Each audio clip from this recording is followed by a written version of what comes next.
Hello. Hi. Hi. Hello. Sa pangalan po ng dakilang Panginoong Kristo, isang mapagpalang hapon po sa bawat isa sa atin. Ngayon po, ito ang kasyam na pagpapasalamat na ginaganap natin tuwing ikatlong linggo ng bawat buwan. Ito po sa templo ng Salubon.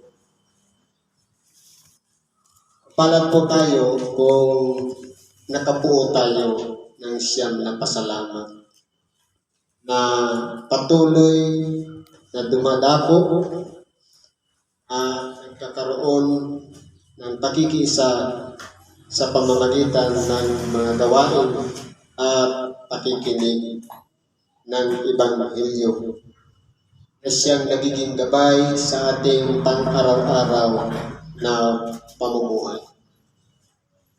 Meron po tayong mga aralin sa ngayon na ating bibigyan ng buhay upang sa ganon mas lumawak pa ang ating pagkaunawa.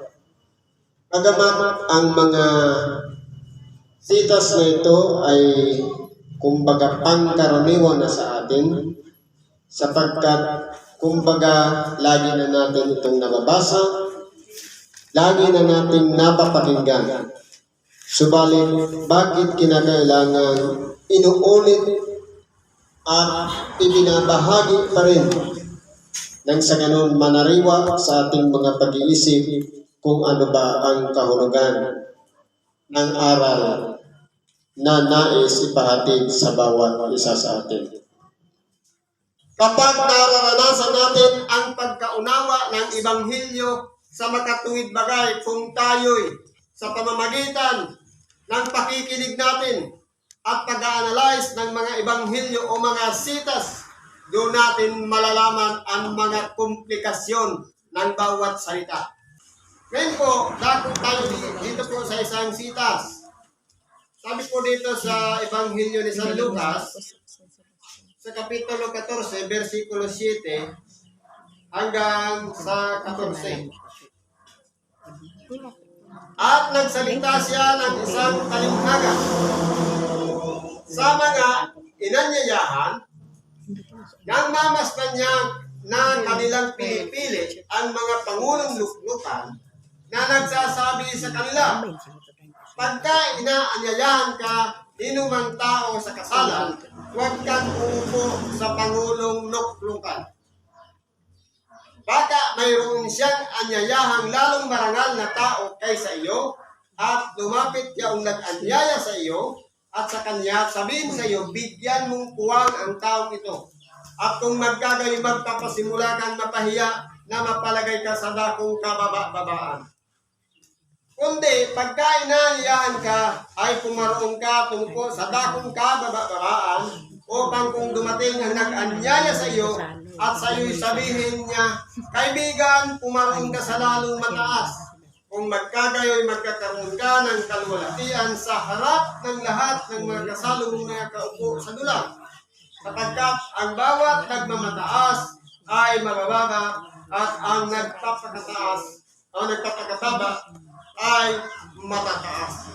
Ngayon po, dito sa bahagi nito, kapag tayo man po ay dumadako, halimbawa, sa ibang gawain, kaya okasyon, kung ano man pagdadaluhan natin na mga pagtitipon, huwag po nating ipalalagay ang ating sarili na dahil ika nga ako ang namumuno dito, dapat ganun din ang kalagayan ko.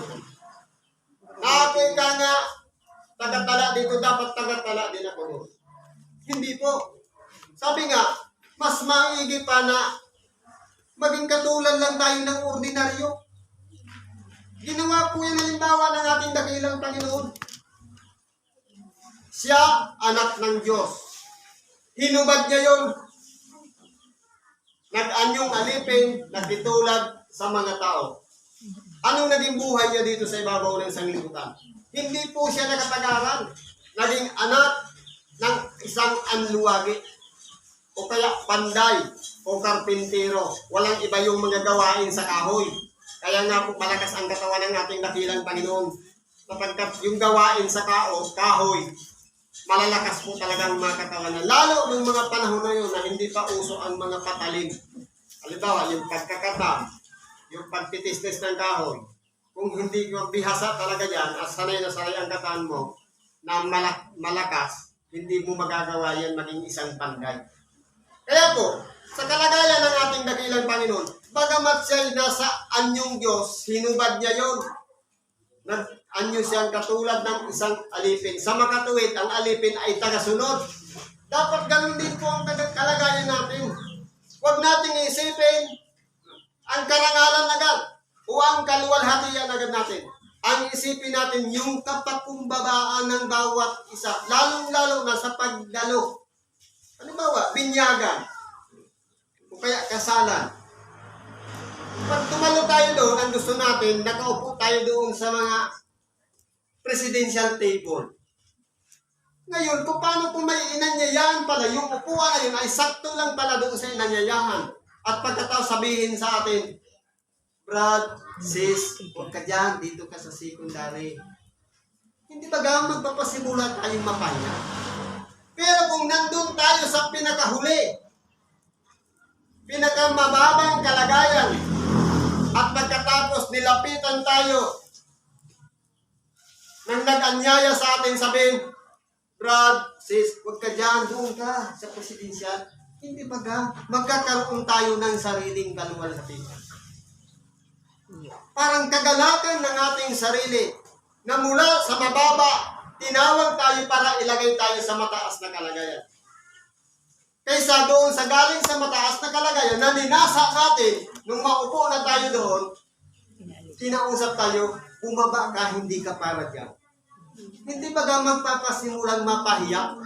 Kaya po dito, tinuturo ng ating dakilang Panginoon ang kapakumbabaan. Kaya po natin gawin yan sapagkat ginawa din yan ng ating dakilang Panginoon. Naging huwaran po siya. Naging batayan siya nang sa ganun ang mga lahat ng mananampalataya, mga tinatawag na Kristiyano.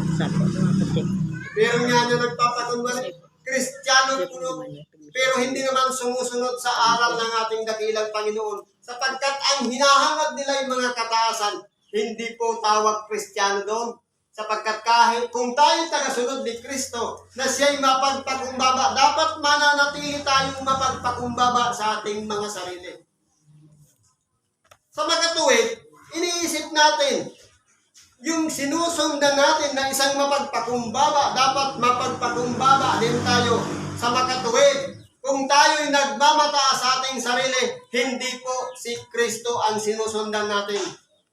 Malamang nalin lang tayo. Hindi pala tayo sumusunod sa tunay na aral na ibinabahagi ng ating dakilang Panginoon na magpakumbaba. Sapagkat kung tayo man ay nananatiling mapagpakumbaba, tunay nga po na kumbaga pinapatay natin ang nasa ng ating mga utak sa makatuwid bagay ang kapalaluan ng kataasan. Ang kalaban po kasi natin yan, yung sarili din nating mga ego. Halimbawa, sasabihin natin, dahil sa akin, ang templong ito ay nabuo. Hindi pwede natin akuin yan. Sapagkat kung hindi yan sa pamamagitan ng habag ng Diyos na ipinagkaloob sa bawat isa sa atin ng mga pagpapala na tinanggap natin at ibinalik natin sa Diyos ang lahat ng pagpapala na yan, kaya nabuo ito sa makatuwid, hindi po natin pwedeng sabihin na pag-aari natin yan. Sapagkat tunay nga po, nagmula tayo sa kawalan, wala tayong dala kahit ni pisong duling dito sa ibabaw ng sanglibutan, kaya hindi natin pwedeng sabihin, dahil sa akin nagawa yan, dahil sa akin pagsisikap na buo yan, sapagkat naging bahagi lang tayo na kinakailangan mapagpakumbaba sa ating mga sarili na kahit ni minsan hindi natin tatanggapin ang isang bagay na kapurihan sapagkat ang kapurihan ay tanging sa Diyos lamang. Pinagpala lang po tayo. Kaya kung tatanungin natin, anong sinasabi ng mga bagdaya? Salamat. Salamat po. Anong sagot? Huwag ka sa akin magpasalamat doon. Sa makatuwid, ang kapurihan ay sa Diyos lamang. Kaya po, kung ang ating dakilang Panginoon ay hindi niya pinaghirapan, o kaya hindi siya nahirapan na ibaba ang kanyang sarili, pwede rin natin gawin yan. Huhubarin natin yung kalagayan natin. Sabi nga, kung ibig din naman sumunod sa akin, limutin ang ukol sa kanyang sarili. Sa ibang kasulatan, itanggi ang kanyang sarili. Sa makatuwid, kung tayo'y magiging tagasunod ni Kristo, na siya'y mapagpakumbaba, kung ang natapos ng pinag-aralan, ang magiging balakid para magiging kalaban, na sa halip sumunod tayo kay Kristo, kundi ang papansinin natin yung karangalan na tinapos natin sa pamamagitan ng pag-aaral ng 4 na taon, nagkaroon tayo ng diploma, baka ipagmamalaki natin yun. Kundi sa pamamagitan ng kapakumbabaan, huhubarin natin yung dating kalagay kung tayo man ay isang taong professional, tayo man ay isang may tungkulin sa bayan, tayo man ay may kataasan, pero pagdating sa harapan ng ating dakilang Panginoon, kinakailangan tanggalin natin lahat ng yon para tayo maging karapat-dapat na tagasunod sa ating dakilang Panginoon, sapagkat magiging balakid po yun yung kataasan upang tayo'y sumunod sa kalooban ng Diyos, sapagkat tunay nga po na hindi natin magagawa yon sapagkat mahirap pong kalabanin ang ego na nariyan sa ating sariling kalooban. Kaya po hubarin natin yon. Katulad ng ating dakilang Panginoon, hinubad niya yung kanyang pagka-Diyos. Kung tayo naman gusto natin maging tagasunod sa ating dakilang Panginoon, manatili rin po tayong mapagpakumbaba sapagkat napakasarap kung mula sa kababaan tayo'y tawagin, paupuin sa Pangulong Luklukan kaysa mula sa Pangulong Luklukan at tayo'y lalapitan, mapapahiya tayo kapag pinaupo tayo sa kababaan. Kaya po, sa pamumuhay dito sa ibabaw ng sanglibutan, sabi sa English, be always humble. Maging mapagpakumbaba. Humility. Yun ang pinagkakailangan ng bawat isa sa atin. Mahirap pong gawin, pero kapag pinag-aaralan at ating pinagninilayan at pinagmumuni-muni at kasama pa natin ang kalooban ng Espiritu Santo upang hubugin tayo, turuan, magagawa po ng bawat isa sa atin ang sumunod sa yapak na pinagdaanan ng ating dakilang Panginoon. Hindi po tayo maaaring tumanggap ng kapurihan para paranglan ng ating sarili. May iba pong nagpaparangal niyan, yung mga tao na nagkakaloob sa atin. Kung tayo'y naging mapagpakumbaba, sasabihin sa atin, Brad, dito ka sa mas mataas na kalagayan. Napakasarap kung tayo'y pinagkakalooban ng mga bagay na yan. Ano ba pong sabi dito? At sinabi rin naman niya sa nag-anyaya sa kanya, pagka naghahanda ka ng isang tanghalian, unang isang hapunan, ay huwag mong tawagin ang iyong mga kaibigan, ni ang iyong mga kapatid, ni ang iyong mga kamag-anak, ang iyong mayayamang kapitbahay, baka ikaw naman ay kanyang muling anyayahan at gantihin ka. Ano po ang dapat natin gawin? Dapat po, kung maghahanda ka, anyayahan mo ang mga dukha, ang mga pingkaw, ang mga pilay, ang mga bulag, at magiging mapalad ka sapagkat wala silang sukat ikaganti sa iyo, sapagkat gagantiin sa iyo sa pagkabuhay na mag-ulit ng mga ganap. Kaya po, dito sa bagay na ito, kung tayo man ay nagkakaroon ng isang selebrasyon o okasyon, huwag nating iimbitahan yung mga tao na may kakayahan din maghanda para imbitahin din tayo. vice versa. Kundi, piliin natin yung mga tao na walang sukat ikaganti. Halimbawa, ano yung mga katulad ng mga pilay, tingkaw, mga bulag? Wala po silang kakayahan. Sila, sabi nga, mga salat sa pangangailangan, sarili na lang pangangailangan, hindi pa nila magawa. Sa makatuwid bagay, yun ang anyayahan natin. Sapagkat sila'y nagugutom din naman at kinakailangan nila ng pagkalinga. Yan po ay gawain ng isang tao kung papunta tayo sa pagiging isang ganap. Sa makatuwid bagay, patungo tayo sa perfeksyon. Hindi na tayo pabalik-balik na muli sa pagsisisi na naman, sa bautismo, at pagkatapos doon sa mga turo ng pananalangin. Dapat, sa sarili pa lang natin, alam na natin. Halimbawa, ano-anong mga tinuro ng ating dakilang Panginoon? Kuha tayo ng sampol. Halimbawa, sa pagpapanalangin. Kung tayo'y tinuruan na ng pananalangin, dapat yung mga warning doon ng ating dakilang Panginoon, nagawain ng isang mapagpaibaw, hindi na dapat natin ginagawa. Sapagkat, kung binabalik-balikan natin yun at ginagawa pa rin natin yung mahabang panalangin ng paulit-ulit at yung mga pakitang tao na mga paluhod, magiging isa tayong mapagpaimbabaw na tao.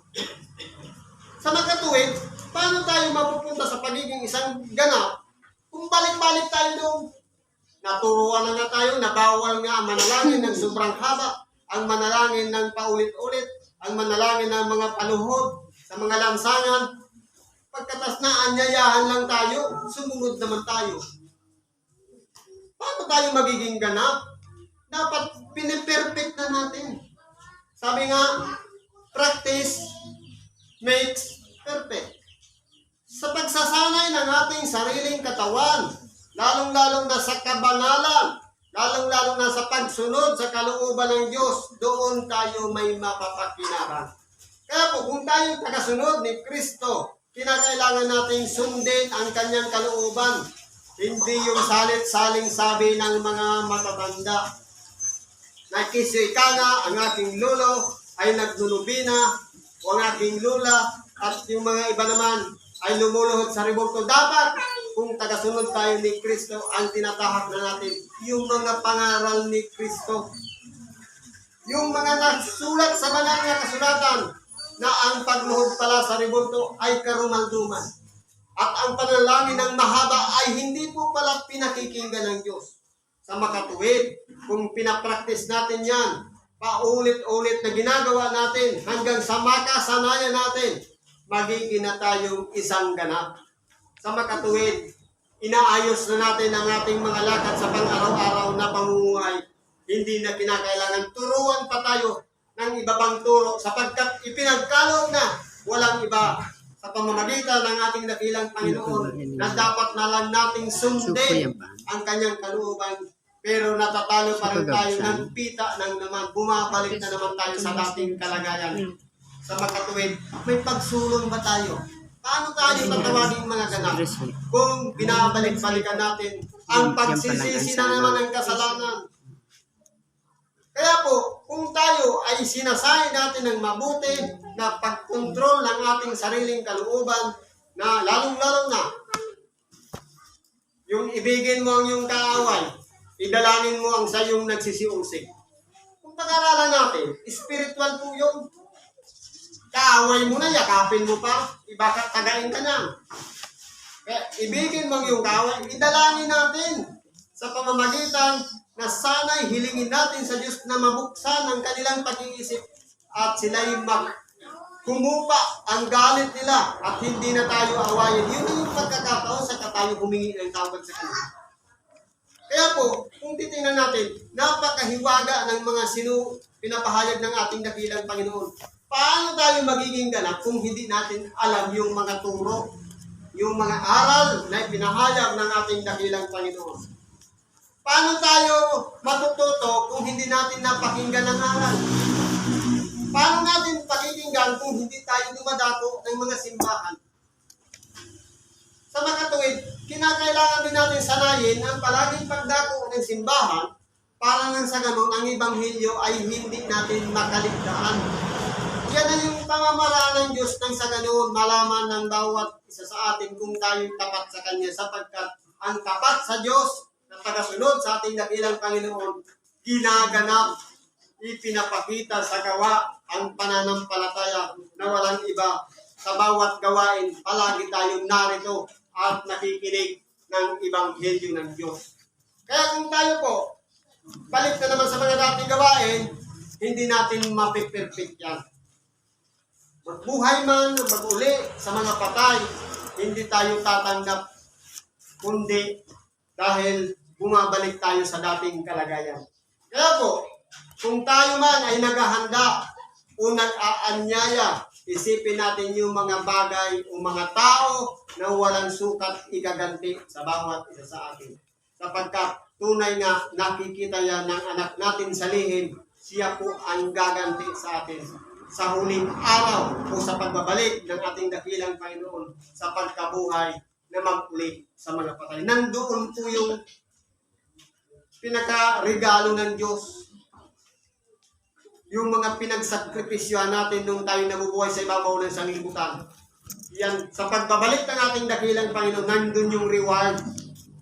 Nandun yung gantimpala na tatanggapin natin. Pero kung tayo'y makasarili, ang iniisip lang natin, sa halip na maghanda at para ipagkasaya, ipagkatawa doon sa mga tao na walang pangangailangan. Alalahanin natin mula pa noong unang panahon, nasa mga kautusan na yan. Kasama na yan sa kautusan ng kaloob o tinatawag na tithing o pagbibigay ng ikasampung bahagi na yung inipon mo doon, ipapakain mo sa mga ulila, sa mga balo, sa mga pingkaw, sa mga pilay, sa mga nangangailangan. Kaya nung unang panahon kasama na po yan sa ikapo. Pero dahil nga ang aral ay binabago ng tao, depende po sa mga namumuno sa atin. Kaya po ang nangyayari, nahihirapan tayong sundan yung dapat na aral na dapat sana ginagawa natin sapagkat natakpan ng ibang mga aral. Kaya po ang ginawa ng ating dakilang Panginoon, itinuwid yung mga aral na yun. Ipinagkalog niya na yung mga pamamaraan ang sa ganun maunawaan ng bawat isa sa atin ang tunay na pamamaraan para makalapit tayo sa Diyos sa pamamagitan ng ating dakilang Panginoon na siya ang tanging daan upang masumpungan namin ang daan patungo sa buhay na walang hanggan. Kaya po tayo ay tinuturuan, inaaralan upang sa ganun tayo ay matuto, mapabuti ang ating mga buhay at ipagkalog sa atin ang kaligtasan sa tungo doon sa buhay na walang hanggan. Kaya salamat po sa Diyos kung tayo po ay pinagkalooban na mabuksan ang ating mga kaisipan sapagkat ito ang kalooban ng Diyos na kinakailangan mapunta na tayo doon sa pagiging isang mabuti tao, isang ganap na tao dito na buhay sa ibabaw ng sanglibutan. Hanggang dito na lang muna ang pakikibahagi natin sa oras na ito at pagpalain tayo ng Diyos, anuman ang ating karaingan, kahilingan, ipagkalog naman ng Diyos sa bawat isa sa atin sa makatuwid sa pangalan ng ating dakilang Panginoong Hesus Kristo. Salamat at mapagpalang hapon sa bawat isa.